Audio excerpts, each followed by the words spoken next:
Et si je vous disais que bien avant les drones et les overboards, l'armée américaine a cru très fort au tapis volant. Mais pas un tapis magique, non. Un tapis volant alimenté au pétrole, bourré de câbles, et qui ressemble énormément à la tondeuse enragée de ton voisin. Sauf que celle-ci, bah elle vole.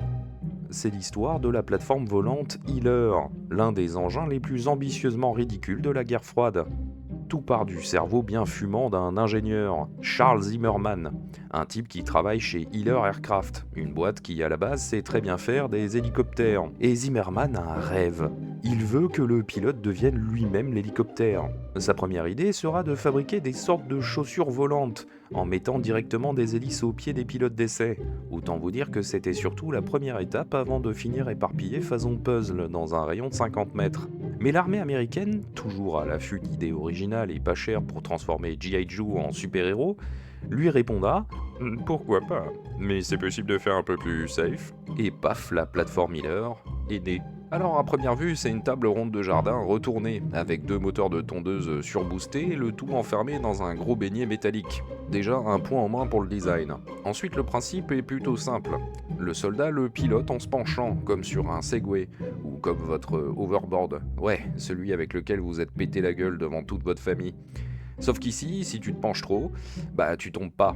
Tu décolles ou tu te craches. C'est l'un ou l'autre.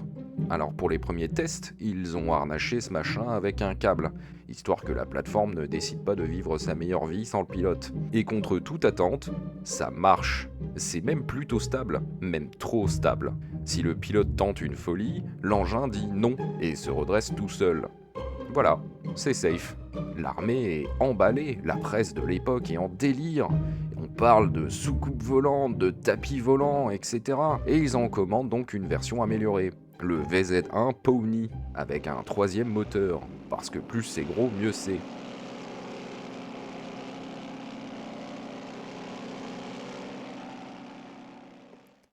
Alors Bobby, ça se passe bien?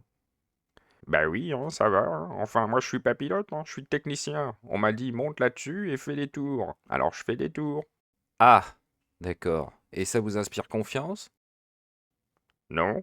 Mais il est armé ce con, Johnson, qu'est-ce que tu fous? Redescends!